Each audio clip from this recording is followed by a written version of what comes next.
नमस्कार साथियों, मैं मनीष मेवाल आप सभी का आपके अपने चैनल में तहे दिल से स्वागत और अभिनंदन करता हूं। मैं उम्मीद करता हूं कि आप सभी शानदार, जबरदस्त और जिंदाबाद होंगे और आप सभी की कक्षा 11 की जो तैयारियां हैं वो बिल्कुल धमाकेदार चल रही होंगी।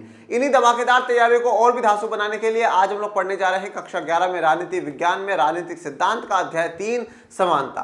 क्या कौन सा चैप्टर है हमारा? समानता, इक्वलिटी। और आज है उसका लेक्चर नंबर 4। तो आइए जानते हैं कि आज के लेक्चर में हम लोग क्या पढ़ेंगे। आज हम लोग बात करेंगे प्राकृतिक और सामाजिक असमानताओं की। किसकी बात करेंगे? प्राकृतिक और सामाजिक असमानताओं की, नेचुरल एंड सोशल इनइक्वालिटीज की बात आज हम लोग करने जा रहे हैं।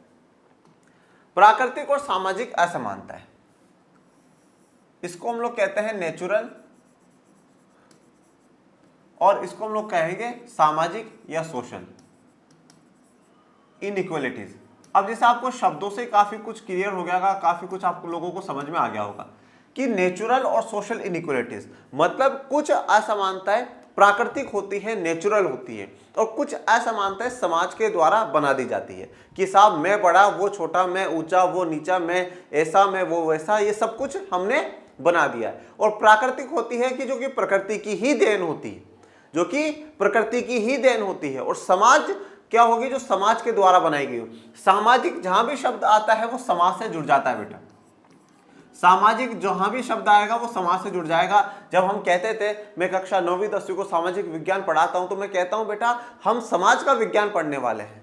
हम समाज को समझेंगे कि समाज में क्या होता है, समाज में क्या सही है, क्या गलत है, क्या उचित है, क्या अनुचित है, इन सबको समझेंगे। इसलिए हम उसको सामाजिक विज्ञान कह रहे हैं। समाज को समझने का जो विषय है वो सामाजिक विज्ञान है। तो जब भी सामाजिक आ जाता है, यहाँ पर समाज की बात आ जाती है, वहां पर सोसाइटी की बात आ जाती है। तो यहाँ पर भी जो असमानता है, जो इनइक्वालिटीज है, वो इनइक्वालिटीज कौन सी है? कुछ प्राकृतिक है, कुछ नेचुरल है। जो नेचुरल है उसको हम लोग नहीं बदल सकते, वो जैसी की जैसी है वो वैसी की वैसी रहेगी। पर उन्हीं प्राकृतिक पर हमने क्या कर दिया, थोड़ा सा और मसाला डाल डाल के हमने उसमें क्या है, थोड़ा सा समाज में और असमानताएं फैला दी, इनइक्वालिटीज फैला दी। हम जब भी बात करते हैं समानता की, हम ये देखा था हम लोगों ने समानता वाले टॉपिक में कि भैया कुछ ऐसी बातें हैं जिनको हमें स्वीकार करना पड़ेगा जहां पर असमानता होगी। जैसे कि मैंने कहा, अगर आज मैं 11th 12th को पॉलिटिकल साइंस या इकोनॉमिक्स पढ़ाता हूं और मुझे मान लीजिए 10,000 महीने की सैलरी मिलती है, और एक कॉलेज के लेक्चरर हैं जो कि first year, second year, third year को इकोनॉमिक्स पढ़ा रहे हैं या पॉलिटिकल साइंस पढ़ा रहे हैं, उनको महीने के 50,000 मिलते हैं, तो हम कहेंगे कि साहब ये असमानता है? नहीं, बिल्कुल भी नहीं। वो उन्होंने अपना विशेष ज्ञान अर्जित कर करके उस स्तर तक पहुंचे हैं और उस स्तर तक पहुंच कर करके वो अपना ज्ञान दे रहे हैं, वो उनकी मेहनत का उस पेमेंट मिल रहा है, तो वहां पर असमानता नहीं होगी। समानता का हनन कब होगा, कब हम कहेंगे कि असमानता है? जब किसी काम को करने का मौका किसी दूसरे को मिल रहा हो और मुझे ना मिले, तो मैं कहूंगा साहब ये असमानता है। मुझे जो काम करने का अवसर मुझे मिल रहा है पर दूसरे को ना मिले, तो मैं क्या कहूंगा? असमानता है। जैसे हमने कहते हैं कि भाई हजारों वर्षों तक कुछ जाति के लोगों को पढ़ने का अवसर नहीं मिला, तो हम कहते हैं असमानता है। आज भी देश के काफी हिस्सों में महिलाओं को, काफी समय पहले तक महिलाओं को पढ़ने का मौका नहीं दिया गया, हमने क्या कहा? असमानता है। परंतु मान लीजिए कि एक महिला महीने के 1 लाख कमा रही है और एक महिला महीने के 10,000 रुपए कमा रही है, और आप कहो असमानता? नहीं, अवसर दोनों के पास है। आज जो 10,000 कमा रही है वो महिला भी पढ़ लिख सकती है, वो भी काम धंधा और भी अपनी जो क्वालिटी है उनको सुधार सकती है और 1 लाख रुपए कमा सकती है। सबसे इंपॉर्टेंट समानता की बात यहां पर यह आती है कि व्यक्ति को अवसर मिलना चाहिए, व्यक्ति को मौका मिलना चाहिए कि साहब मुझे मौका दिया जाए। जैसे मैंने आप लोगों को एक बार लास्ट में एक एग्जांपल भी दिया था कि जैसे मेरे टीचर का, जो मुझे रीडिंग करने के लिए अवसर नहीं देती थी, मौका नहीं देती थी, तो वहां कह सकते हैं कि हमें असमानता थी कि भाई मुझे थोड़ी इंग्लिश अच्छी नहीं आती थी इसलिए नहीं दिया, और जिसको इंग्लिश अच्छी आती थी उसको मौका दिया। तो मौका मिलना चाहिए। अगर मौका मिलने के बावजूद में मैं सुधार ना करूं तो फिर वो असमानता नहीं है। तो कुछ चीजें ऐसी होती हैं जिन पर जो डिफरेंस है वो जरूरी भी है। जैसे काम के आधार पर हम लोगों ने देखा, अब आज वकील का काम वकील करे। अब जैसे कुछ जगह ये भी देखना, आज अब वकील ने अपनी पूरी पढ़ाई करी और किसी व्यक्ति का केस लड़ने आया, मैं भी वहां पे खड़ा हूं, वकील भी वहां पे खड़ा है। अब मैंने बोला नहीं साहब ये केस तो मैं ही लड़ूंगा, मुझे मौका दिया जाए, मुझे अवसर दिया जाए। अरे भाई, केस लड़ने का काम उसका है, उसने पढ़ाई करी है, कल को तुम तो उसको बेचारे को और फंसा दोगे, ऐसा नहीं करना। तो अवसर भी इस हिसाब से मिलने चाहिए। अब ऐसा कि मुझे वकील बनने की पढ़ाई का अवसर, मौका मुझे मिलना चाहिए। तो ये असमानताएं कौन सी असमानताओं को हम लोग स्वीकार करेंगे, जिसको हम जस्टिफाई कर सकते हैं कि कह सकते हैं कि हाँ भैया ये तो होना जरूरी है। जैसा कि मैंने कहा कि मुझे अगर 10,000 महीने के मिलते हैं और कॉलेज के सेम सब्जेक्ट के टीचर को 50,000 रुपए मिलते हैं तो अपन उसको असमानता नहीं कहेंगे, वो उनका ज्ञान, उनकी जो टैलेंट है उसके आधार पर उनको मिल रहे हैं। तो कौन सी असमानताओं को हम हाँ में बोलेंगे, जस्टिफाई करेंगे, और कौन सी को मना करेंगे, वो हम आज देखते हैं। तो प्राकृतिक और सामाजिक। अब प्राकृतिक में है नेचुरल बेटा, जो नेचर से ही है, जिसको जनरली हम लोग नहीं बदल सकते। जैसे कि फॉर एग्जाम्पल आज लड़का और लड़की, ये तो प्रकृति की देन है, नेचुरल है भैया, ठीक है, ये तो नेचुरल है ना कि भैया मैंने लड़के में जन्म लिया, किसी ने लड़की के तौर पे जन्म लिया, ये नेचुरल है, ये प्राकृतिक है, इसमें कोई वो गलत बात नहीं। सब कोई लड़का बनता है, कोई लड़की बनता है, ये प्राकृतिक है, नेचुरल है। परंतु उसमें हमने क्या कर दिया, सामाजिक असमानता क्या जोड़ दी कि पुरुष ज्यादा ताकतवर है, पुरुष को ही बाहर के काम करने चाहिए, पैसा कमाने का अधिकार पुरुष को, राजनीति करने का अधिकार पुरुष को, महिलाओं को ये सारे अधिकार नहीं मिलेंगे। तो पुरुष, महिला और पुरुष ये दोनों तो क्या है, प्राकृतिक है। ये जो डिफरेंस है ये तो प्राकृतिक है, ये तो नेचुरल है। परंतु उसमें हमने एक को ऊंचा और एक को नीचा, एक को श्रेष्ठ और एक को कमजोर बना दिया, ये सामाजिक असमानता है। ये सामाजिक असमानता कहां से आ रही है, हमारे समाज से आ रही है, हमारी सोसाइटी से आ रही है। और सोसाइटी में कहां से, इस दिमाग से उपज है कि हाँ भैया आप नीचे हो, हम ऊंचे हैं, हम नीचे हैं, आप ऊंचे। ये जैसे महिला और पुरुष का हमने भेदभाव देखा, या जो डिफरेंस है वो देखा। तो महिला पुरुष होना ये प्राकृतिक है, ये नेचुरल है। इसके अलावा देखें रंग के आधार पे, श्वेत और अश्वेत, अब ईश्वर के रंग है दोनों, ठीक है, ईश्वर के रंग है श्वेत और अश्वेत, अब वो दिया गया, कोई बात नहीं, ठीक है, कोई श्वेत होता है, कोई अश्वेत होता है, ये प्राकृतिक है, ये नेचुरल है। परंतु अब उसमें हमने सामाजिक तौर पर ये जोड़ दिया कि नहीं साहब, जो श्वेत है वो ऊंचे हैं और जो अश्वेत होंगे वो नीचे होंगे। हमने प्राकृतिक जो असमानता है उनको सामाजिक असमानताओं पे बना दिया। इसी प्रकार से मान लीजिए जैसे प्राकृतिक में हम देखते हैं कि कुछ लोग होते हैं जिनके किसी के हाथ नहीं होता, या किसी के पैर नहीं होता है, किसी को आंखों से नहीं दिख पाता है, या शरीर में कोई समस्या रह जाती है, तो वो नेचुरली है, उसके नेचर से ही है, बाय बर्थ से ही वो चीज हो रही है। तो हाँ, वहां पे डिफरेंस हो सकता है कि हाँ भैया ये बात और ये बात ऐसा। तो पर अब उसमें भी हम ये जोड़ दें कि नहीं साहब, जिन पूरे शरीर स्वस्थ है वो ही ज्यादा काम कर सकते, नहीं, उसके पास भी पूरा अवसर है, उसको भी मौका मिलना चाहिए। परंतु कुछ जगह हम असमानताओं को देख सकते हैं, जैसे कि फॉर एग्जांपल मान लीजिए कोई आज किसी व्यक्ति के एक हाथ नहीं और वो बोले साहब मैं आर्मी में जाना चाहता हूं, तो वहां पर हम प्रतिबंध लगा सकते हैं। हम प्राकृतिक असमानताओं पर प्रतिबंध लगाने नहीं, भैया आप आर्मी में नहीं, बाकी आप चाहिए आप कलेक्टर बन जाइए, आप डॉक्टर बन जाइए, आप इंजीनियर बन जाइए, आप वकील बन जाइए, पर आप आर्मी में नहीं। पर किसी के साथ ये बोले कि नहीं साहब आप इस जाति को इसलिए आपको हम आर्मी में नहीं जाने देंगे, तो फिर वो गलत बात है। फिर वो, क्योंकि वो सामाजिक असमानता है, सामाजिक असमानताओं को हम स्वीकार नहीं कर सकते, जो समाज ने दी है उसको हम लोग स्वीकार नहीं कर सकते। तो प्राकृतिक तो क्या है, नेचुरल है, वो तो होगी ही होगी, पर सामाजिक असमानता क्या है, समाज के द्वारा बनाई गई होती है। तो आइए इनको और जानते हैं। राजनीतिक सिद्धांत में प्राकृतिक असमानता और सामाजिक असमानताओं में अंतर किया जाता है। तो राजनीतिक सिद्धांत और पॉलिटिकल थ्योरी जब हम लोग पढ़ते हैं, पॉलिटिकल थ्योरी, इसमें प्राकृतिक असमानता, नेचुरल इनइक्वालिटीज और सोशल इनइक्वालिटीज में क्या करा जाता है, अंतर करा जाता है, डिफरेंस करा जाता है। प्राकृतिक असमानताएं लोगों में उनकी विभिन्न क्षमताओं, प्रतिभा और उनके अलग अलग चयन के कारण पैदा होती है। जो प्राकृतिक असमानता है, जो नेचुरल इनइक्वालिटी है, वो क्यों पैदा होती है, विभिन्न क्षमताओं के कारण। किसी में कुछ ज्यादा क्षमता होती है, किसी में कुछ ज्यादा ताकत होती है, किसी में किसी चीज का ज्ञान ज्यादा होता है। अब जैसे आपने देखा होगा कि कुछ लोग होते हैं जो माइक पर आकर करके बहुत अच्छा बोल जाते हैं, ओ बिल्कुल सब सुनते ही रहते हैं, सिर्फ दो ही आवाज आती है, एक तो बोलने वाले की और दूसरे सुनने वालों की तालियों की, गजब की है। और कुछ और लोग होते हैं बस स्टेज पर आते हैं धूजने लग जाते हैं, उनसे बोला नहीं जाता। अब बोलने वालों के पास हो सकता है एक विशेष क्षमता हो, एक विशेष उनके पास पावर हो, तो उससे क्या हो गए, थोड़े से अलग हो गए। अब वो नेचर ने उसको कहते हैं ना गॉड गिफ्टेड होता है, यार गजब ही बोलता है। कोई अच्छा गाता तो हम क्या कहते हैं, यार गॉड गिफ्टेड है, ये आवाज तो उसको भगवान ने, प्रकृति ने इसको ये आवाज दी है, गॉड गिफ्टेड है। तो वो क्या है, नेचुरल है, क्षमता, उसकी प्रतिभा, उसके टैलेंट के कारण, अलग अलग चयन के कारण पैदा हो सकती है। तो प्राकृतिक असमानता है, हमारा कुछ चयन, हमारी कुछ डिसीजंस के कारण भी अलग हो सकते हैं। और बाकी प्राकृतिक या नेचुरल ये है बेटा कि जो कि नेचर की ही देन होगी, नेचर के द्वारा ही हमें मिलेगी। जैसे मैंने कहा लड़का लड़की का होना, रंग का होना, ये सब कुछ नेचुरल है, ठीक है ना। तो प्राकृतिक असमानता ये हो गई, जैसे आपको यहाँ पे एक तस्वीर भी मैंने आपको दिखाई है। समाज जनित असमानताएं वे होती हैं जो समाज में अवसरों की असमानता होने या किसी समूह का दूसरे के द्वारा शोषण किए जाने से पैदा होती है। अब समाज जनित असमानता है, जनित मतलब जन, ठीक है, जो समाज जनित, जो समाज के द्वारा जो असमानताएं दी गई हैं, जो समाज ने जिन असमानताओं को पैदा करा है, इस सोसाइटी ने असमानताओं को पैदा करा है। और इस समाज जनित असमानताएं क्या है? वो होती है जो समाज में अवसरों की असमानता होने या किसी समूह का दूसरे द्वारा शोषण किए जाने से पैदा होती है। अब ये जो समाज जनित असमानता कब पैदा होती है? जब अवसरों की असमानता हो, आपको बराबर के अवसर ना मिल रहे हो। आज हम ये कहते हैं कि साहब ये इस कास्ट के, ये इस कास्ट के, इतना डिफरेंस आया, वो क्यों आया?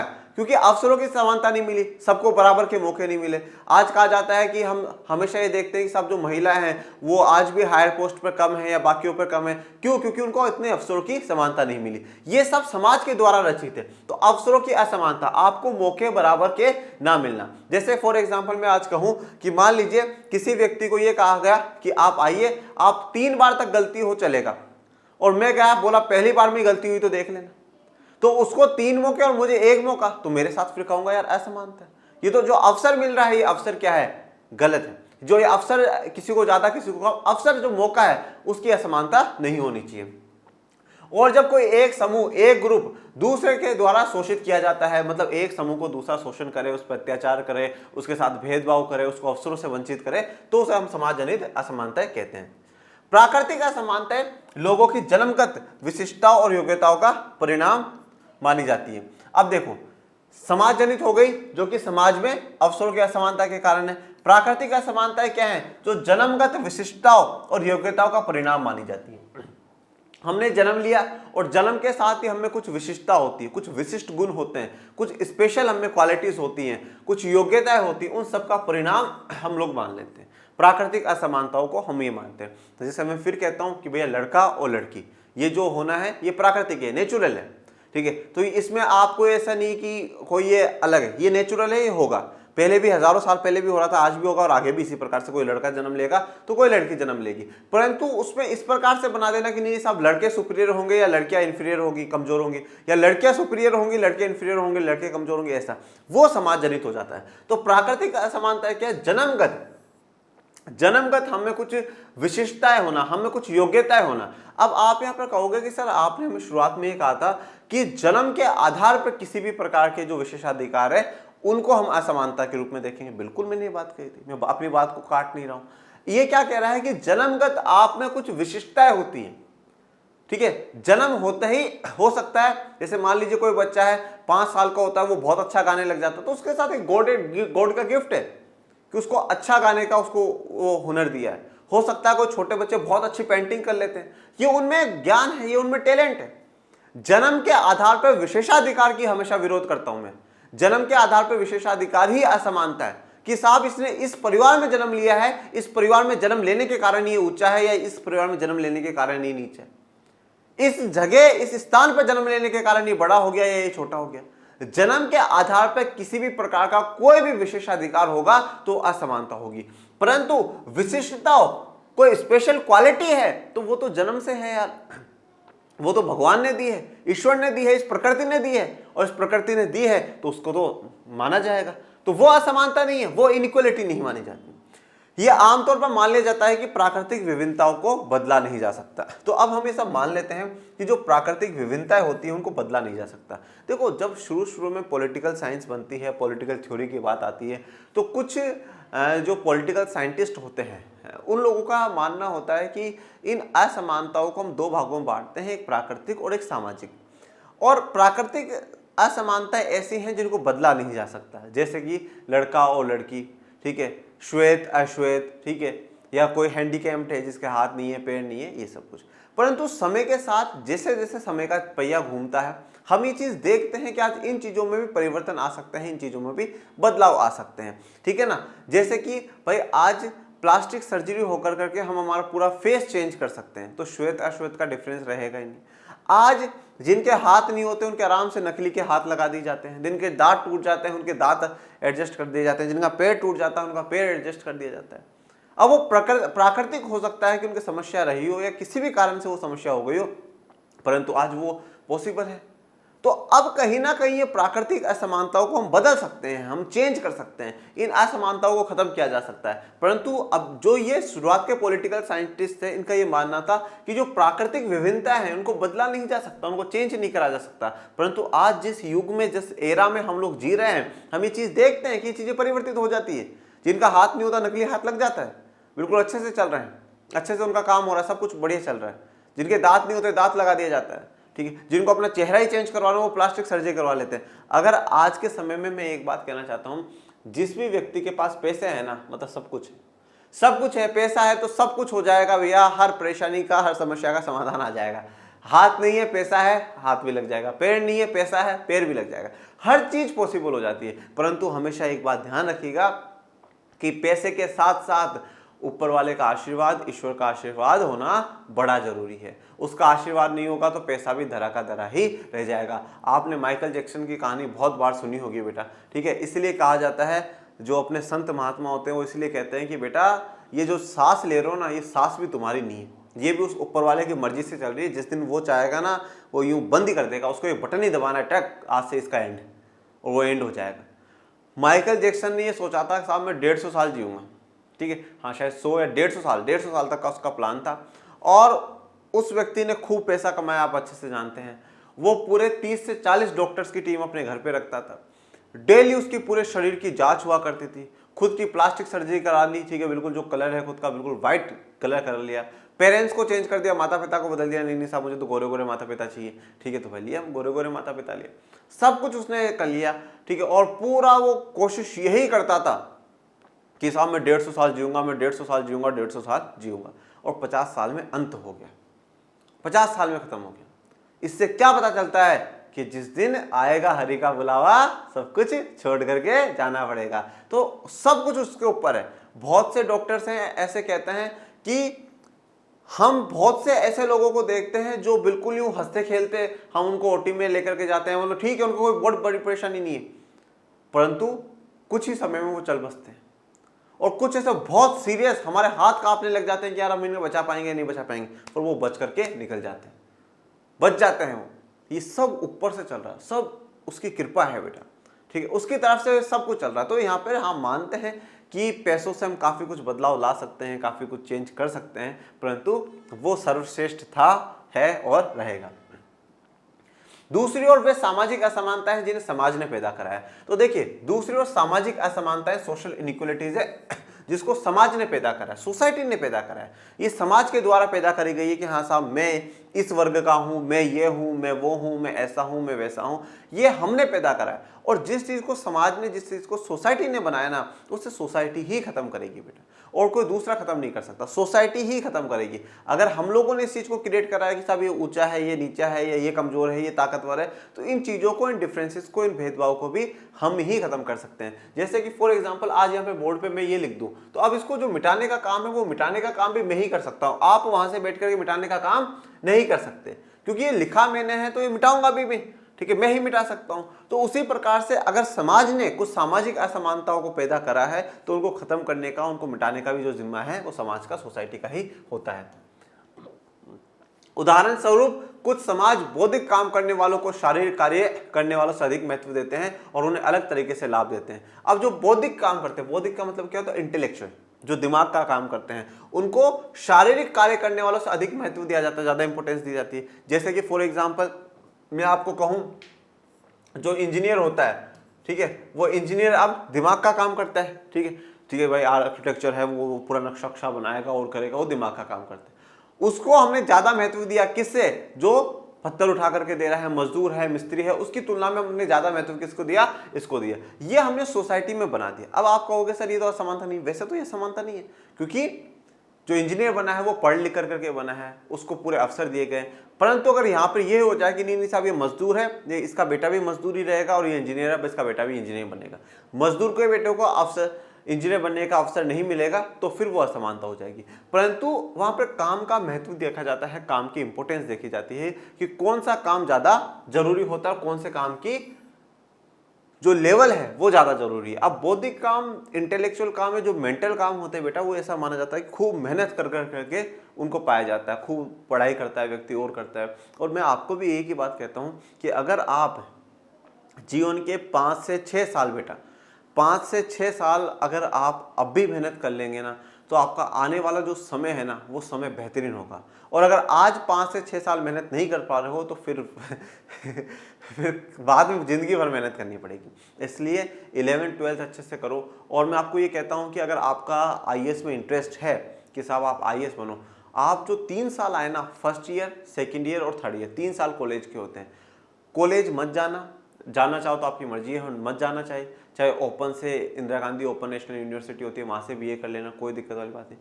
पर 3 साल जी जान लगा कर करके यूपीएससी को देना, 3 साल जी जान लगा करके यूपीएससी को देना कि साहब यूपीएससी निकालनी ही निकालनी है। कुछ भी काम नहीं करना, सुबह 8 बजे उठे, कोई लाइब्रेरी पकड़ लो, लाइब्रेरी नहीं है तो घर में एक कमरा पकड़ लो, और 8 बजे से लेकर रात के 8 बजे तक बाहर निकलो मत, वहीं तैयारी करते रहो। और उसमें यूपीएससी के साथ साथ कोई छोटा मोटा गवर्नमेंट जॉब का एग्जाम आता है ना, उसकी भी तैयारी करते रहो, क्योंकि एक बार जॉब लग गई तो थोड़ा सा हम सिक्योर हो जाते हैं कि हाँ भैया अपने पास ठीक है ये काम। या एक बिल्कुल टारगेट बना ले कि साहब आईएएस ही बनना है, 3 साल तक तैयारी करो, जी जान लगा करके पूरी तैयारी करो। और उसके साथ साथ बेटा कोई छोटा मोटा जो काम है ना वो भी पकड़ लेना, क्योंकि देखो हम आईएएस बन जाएंगे ये पूरी गारंटी नहीं है, हम गवर्नमेंट जॉब लग जाएंगे ये पूरी गारंटी नहीं, परंतु जिस दिन हमारा कॉलेज कंप्लीट हो जाए तो हमारे पास एक ऑप्शन रहना चाहिए कि अगर आईएएस नहीं बन पाए तो फिर दूसरा ऑप्शन है, या जैसे मान लो छोटे बच्चों को पढ़ाना शुरू कर देना, या आपका जैसे मान लो किसी दूसरे चीज़ में इंटरेस्ट है, जैसे मान लीजिए किसी का सैलून में काम करने का बहुत वो रहता है तो 3-4 घंटे का काम वहाँ पर कर लेना। किसी को मान लो मोबाइल में बहुत इंटरेस्ट है तो किसी दुकान वाले से बात कर लेना कि भैया मुझे 3-4 घंटे के लिए रख लो, चाहे आप 1000 रुपये ही दो, आप मुझे चाहे आप मुझे 1000 रुपये ही दो, मुझे कोई दुख वाली बात नहीं, पर आप मुझे रख लो बस। उनसे धीरे धीरे धीरे थोड़ा थोड़ा काम सीख लिया तो आप एक्सपर्ट हो जाओगे। मतलब मैं सिर्फ इतना सा कहता हूँ कि हमेशा जीवन में दो गोल आपके होने चाहिए, एक मेन गोल और दूसरा सपोर्टिंग गोल। अगर मेन पूरा नहीं हो रहा तो सपोर्टिंग की तरफ भाग जाओ। ये जीवन नहीं रुकना चाहिए, ये जीवन चलता रहना चाहिए। तो 2 गोल हमेशा रखो कि हाँ, तो अभी 2 साल तो पूरी तरीके से डेडिकेटेड होकर के ये सोचो कि मुझे 12th में बोर्ड को टॉप करना है, हर चीज को बेसिक अच्छे से क्लियर करना है, और फिर 3 साल जो है ना बच्चों, 3 साल यूपीएससी के लिए तैयारी करना, और एक कोई छोटा मोटा काम पकड़ लेना, चाहे 3-4 घंटों का, चाहे वो पढ़ाने का हो, जिसमें भी आप चीज का इंटरेस्ट हो। किसी स्पोर्ट्स में है तो स्पोर्ट्स ज्वाइन कर लेना कि मैं 3-4 साल तक अगर इसकी प्रैक्टिस कर लूँगा, 1-2 गेम्स खेल लूँगा तो मैं कोच बन जाऊँगा, आगे मैं इससे अर्निंग कर सकता हूँ, इससे मेरा करियर बन सकता है। तो 2 गोल्स आप हमेशा अपने पास रखिएगा तो ज़्यादा बेहतर होगा। परंतु अगर आर्ट्स ली है तो एक बार यूपीएससी की तैयारी जरूर करिएगा, और उस स्तर की करिएगा कि कम से कम एक बार आप इंटरव्यू में तो जरूर बैठे बेटा।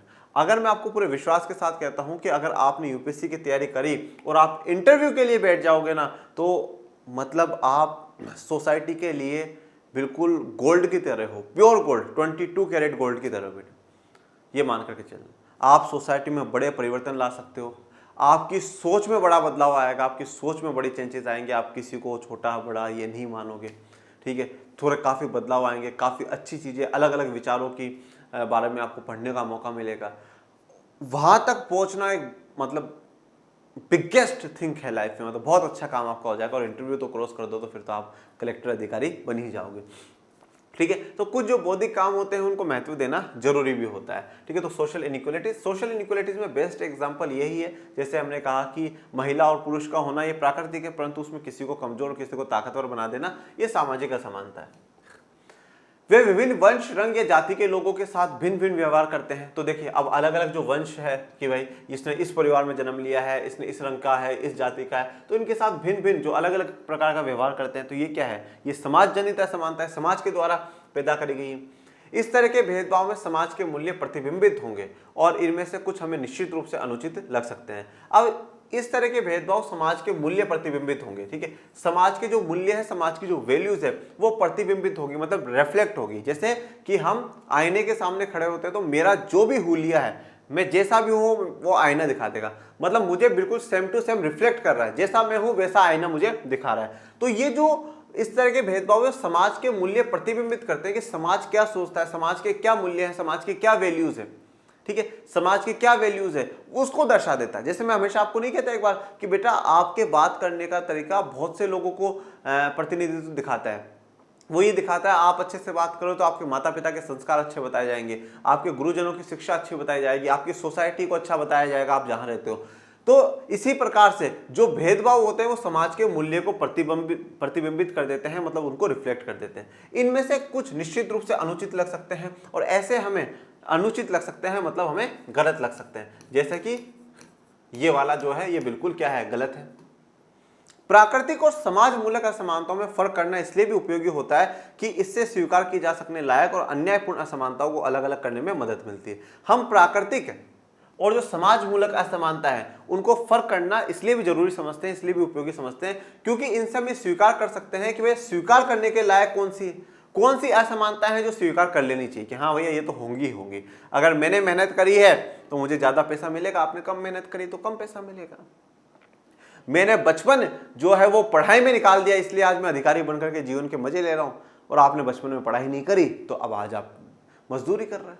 तो वो तो कुछ चीजें तो स्वीकार करनी होगी। तो प्राकृतिक और समाज मूलक जो असमानता है उनमें फर्क करना इसलिए भी थोड़ा सा जरूरी हो जाता है क्योंकि हम समझ जाते हैं कि कौन सी स्वीकार करने लायक है और कौन सी अन्यायपूर्ण असमानता है, जिसमें अन्याय हो रहा है, जिसमें गलत हो रहा है। ऐसी कौन सी असमानता है वो अलग अलग करना हमारे लिए आसान हो जाता है जब हम प्राकृतिक और समाज मूलक असमानताओं को पढ़ते हैं।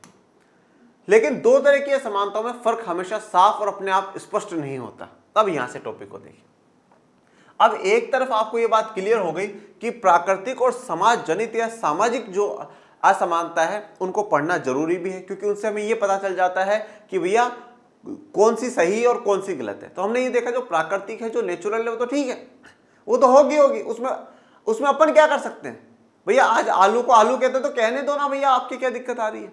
आज आलू का शेप ऐसा क्यों होता है, क्यों सोच रहे हो, वो जैसा भी होता है वो प्राकृतिक है, वो नेचुरल है, मस्त रहो आप लोग। तो उसको तो हमें स्वीकार करना ही पड़ेगा, उसको तो हमें एक्सेप्ट करना ही पड़ेगा। परंतु जो समाज जनित होती है, जो समाज के द्वारा समानताएं पैदा करी जाती है, वो अनुचित है, वो गलत है, उसको स्वीकार नहीं किया जा सकता। परंतु फिर भी हमेशा इनमें जो फर्क है वो बिल्कुल साफ और स्पष्ट नहीं होता। थोड़ा सा फर्क हमेशा हम इजीली क्लियर नहीं कर पाते हैं।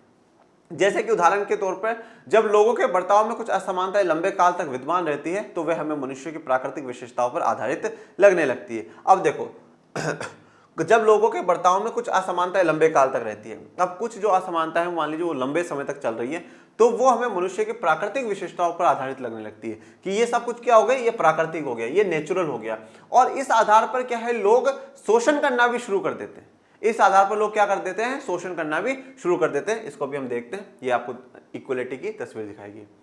ऐसा लगने लगता है जैसे कि वे जन्मगत हो और आसानी से बदल नहीं सकते हो, ठीक है। और हम इसमें लास्ट पॉइंट में क्या बोला है कि जब किसी के साथ बर्ताव बार बार में एक जैसा बर्ताव होने लग जाए तो लंबे समय तक अगर वो बर्ताव होता है तो वो लगता है कि ये तो क्या है, प्राकृतिक है, ये तो नेचुरल है, ऐसा प्राकृतिक हो जाएगा। और फिर इसको जन्मगत मान लिया जाएगा कि साहब ये तो जन्म से ही ऐसा होगा और उसको आसानी से नहीं बदल सकते।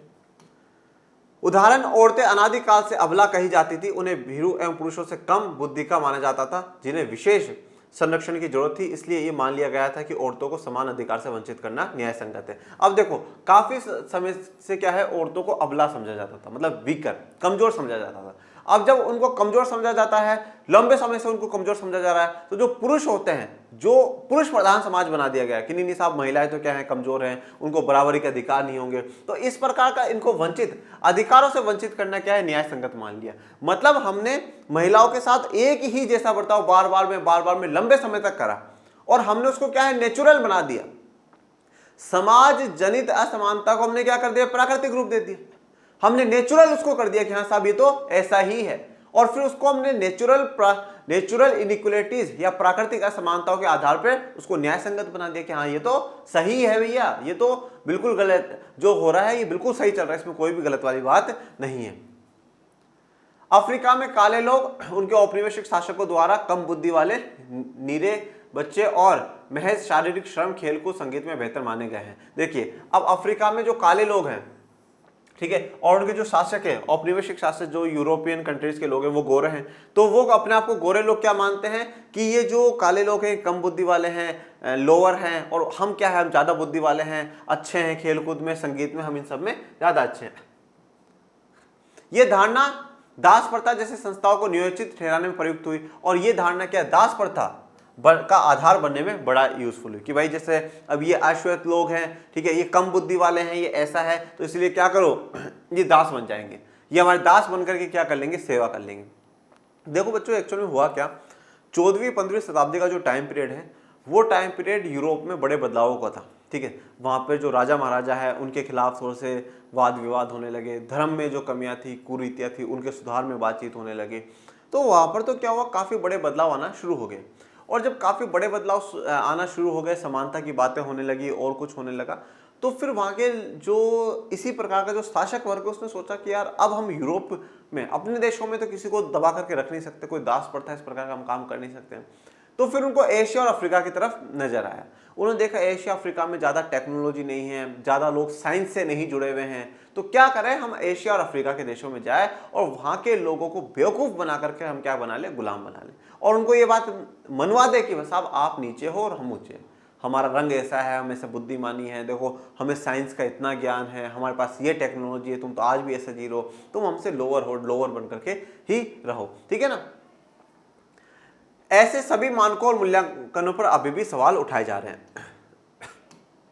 उन्हें प्राकृतिक लक्षणों पर आधारित मानने से अधिक जनता की शक्ति और राष्ट्र की सत्ता के बीच फर्क का प्रतिबिंब माना जाता है। तो अब जो प्राकृतिक लक्षण है, अगर उनको हम आधारित मान करके, जो जनता की शक्ति है वो राष्ट्र की जो सत्ता उसके बीच में फर्क का प्रतिबिंबित हो जाता है, पता चल जाता है। प्राकृतिक विशिष्टता की धारणा से एक और समस्या उत्पन्न होती है, वह यह है प्राकृतिक मानी गई कुछ भिन्नताएं अब अपरिवर्तनीय नहीं रही। देखो अभी स्टार्टिंग में हमने क्या कहा कि जो प्राकृतिक है उनको हम कभी बदल नहीं सकते। पुरुष महिला अलग अलग हो, गोरे हैं जो गोरे और जो काले हैं, श्वेत अश्वेत हैं, ठीक है। अब जो हैंडीकैप्ड है और जो फिट है, अब इनको हम बदल नहीं सकते, ये स्टार्टिंग में पढ़ा, पर अब सारी की सारी अपरिवर्तनीय नहीं है, बदल सकते हैं हम लोग। जैसे मैंने आपको क्या कहा कि अब पूरी प्लास्टिक सर्जरी होकर के रंग चेंज हो जाता है, ठीक है। जो हैंडीकैप्ड होते हैं उनके नकली हाथ पे लगा करके उनको ठीक कर दिया जाता है, ठीक है। तो काफी अब चेंजेस हो सकते हैं। उदाहरण स्वरूप चिकित्सा विज्ञान और तकनीकी प्रगति ने विकलांग व्यक्तियों का समाज में प्रभावी ढंग से काम करना संभव बना दिया है। तो चिकित्सा विज्ञान ने, मेडिकल साइंस ने, और जो हमारी नई नई टेक्नोलॉजी है उसने जो विकलांग व्यक्ति है, जो हैंडीकैप्ड होते हैं, जिनके हाथ या पैर नहीं होते हैं, तो उनका समाज में प्रभावी ढंग से काम करना संभव बना दिया है। आज कंप्यूटर नेत्रहीन व्यक्ति की मदद कर सकते हैं। पहियादार कुर्सी और कृत्रिम पांव शारीरिक अक्षमता के निराकार में सहायक हो सकते हैं। अब कंप्यूटर जो है वो नेत्रहीन जो व्यक्ति है, ठीक है ना, उसकी मदद कर सकते हैं। आपने अगर हेलन किलर जी का नाम सुना हो तो बहुत अच्छी बात है, और नहीं सुना हो तो कभी हेलन किलर जी के बारे में पढ़िएगा। वो व्यक्ति मतलब 6 या 7 साल की थी जब आंखों से ब्लाइंड हो गई थी, अंधी हो गई थी, परंतु उन्होंने खूब बड़ी बड़ी एजुकेशन ली, अच्छी अच्छी किताबें लिखी, तो कभी उनके बारे में पढ़िएगा, ठीक है ना। तो हमेशा ये बात कही जाती है कि भगवान अगर किसी को कुछ कम देता है ना तो कुछ बहुत ज़्यादा भी देता है। अब उनसे आंखें छीनी पर उनको इतना ज्ञान दिया, इतना नाम कर दिया आज उनका कि पूरी दुनिया आज उनको जानती है। तो नेत्रहीन की कंप्यूटर मदद कर सकते हैं। पहियादार कुर्सी, जो व्हील चेयर आती है जिसमें बिठा करके हॉस्पिटलों में लेकर के जाते हैं। कृत्रिम पाँव, आर्टिफिशियल पाँव, जो नकली पैर लगते हैं, उनकी बात है। इन सबसे जो शारीरिक अक्षमता थी, जिससे शारीरिक हम इनकेपेबल हो रखे थे, ठीक है, शारीरिक रूप से हम बिल्कुल फिट नहीं थे, अब क्या कर दिया गया, बिल्कुल फिट बना दिया गया, और शारीरिक कमियों को निराकरण, उसको दूर करने में मदद करी है। यहाँ पे डॉक्टर्स को दिखाया, साइंस को दर्शाया गया। यहाँ तक कि कॉस्मेटिक सर्जरी से किसी व्यक्ति का शकल सूरत भी बदली जा सकती है। तो कॉस्मेटिक सर्जरियाँ हो जाती है, उनसे शकल सूरत बदल ली जाती है। प्रसिद्ध जो भौतिकविद स्टीफन हॉकिंस शायद ही चल या बोल सकते थे, पर उन्होंने विज्ञान में बड़ा योगदान दिया। तो स्टीफन हॉकिंस का नाम आपने सभी ने सुना होगा। और स्टीफन हॉकिंस ना चल पाते थे, ना बोल पाते थे, बस एक व्हील चेयर में यूँ बैठे रहते थे। उन्होंने साइंस में बड़ा योगदान दिया। 19-20 साल की उम्र में उनको शायद एक न्यूरोन मोटो ऐसे कुछ एक बीमारी हुई थी, जो बहुत ही मतलब ऐसा था कि लाखों में से किसी को होती है, वो ऐसी बीमारी हुई, और फिर उसके बाद वो व्हील चेयर पर रहे, पर उन्होंने बड़े बड़े योगदान विज्ञान को दिए हैं। आज अगर विकलांग लोगों को उनकी विकलांगता से उबरने के लिए जरूरी मदद और उनके कामों के लिए उचित पारिश्रमिक देने से इस आधार पर इनकार कर दिया जाए कि प्राकृतिक रूप से वे कम सक्षम है, तो ये अधिकतर लोगों को अन्यायपूर्ण लगेगा। अब देखो, जो विकलांग लोग हैं उनको विकलांगता से उबरने के लिए, मतलब उससे ऊपर आने के लिए जो भी जरूरी मदद चाहिए, या जो वो काम कर रहे हैं उसके लिए पारिश्रमिक, मतलब उसके लिए जो पेमेंट करा जा रहा है, वो इस आधार पर देने से मना कर दे कि साहब आप तो प्राकृतिक रूप से ही कम सक्षम है, तो वो अन्यायपूर्ण लगेगा। क्यों? क्योंकि अब साइंस उनको ठीक कर रहा है, साइंस उनकी हेल्प कर रहा है, तो वो भी अब उतना ही काम कर सकते हैं जितना दूसरा। यहाँ पे तस्वीर दवाइयों की दिखाई की। इन सब जटिलताओं के कारण प्राकृतिक और सामाजिक असमानताओं के बीच के फर्क को किसी समाज के कानून और नीतियों का निर्धारण करने में मानदंड के तौर पर उपयोग करना कठिन होता है। तो अभी इतनी जटिलता है कि हम किसी को कौन सी को माने, कौन सी को नहीं माने, और ये जो प्राकृतिक असमानता है या सामाजिक इनके बीच में फर्क करना किसी समाज के कानून और नीतियों के निर्धारण के लिए थोड़ा सा उपयोग करना कठिन हो जाता है, मुश्किल हो जाता है। इसी कारण से बहुत से सिद्धांतकार अपने चयन से पैदा हुई असमानता और व्यक्ति के विशेष परिवार या परिस्थितियों में जन्म लेने से पैदा हुई असमानता में फर्क करते हैं। तो यहाँ पे जितने भी ज़्यादा का जो सिद्धांतकार है वो किस आधार पर कि भैया चयन से हुई असमानता कि आपने क्या चुना, मैंने क्या चुना, और उससे आप सफल हुए या मैं सफल हुआ, इसके कारण भी हो सकता है। और विशेष परिवार में जो जन्म लेने से इनसे जो असमानता है उसके आधार पर अब जो सिद्धांतकार हैं वो डिफरेंस कर रहे हैं।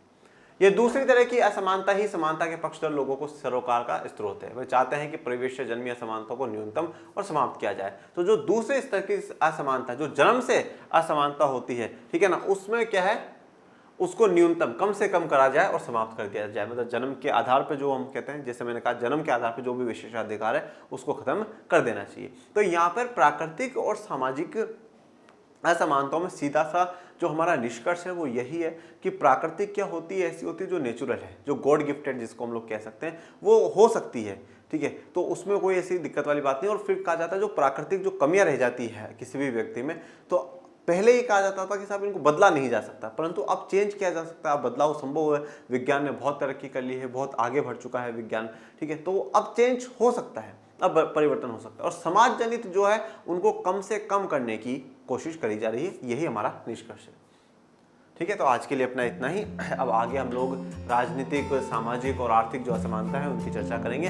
आपको कोई भी डाउट हो कमेंट बॉक्स में मेंशन कर दीजिएगा, और पढ़ते रहिए, आगे बढ़ते रहिए। मिलेंगे नेक्स्ट लेक्चर में, तब तक के लिए थैंक यू सो मच। जय हिंद, जय भारत।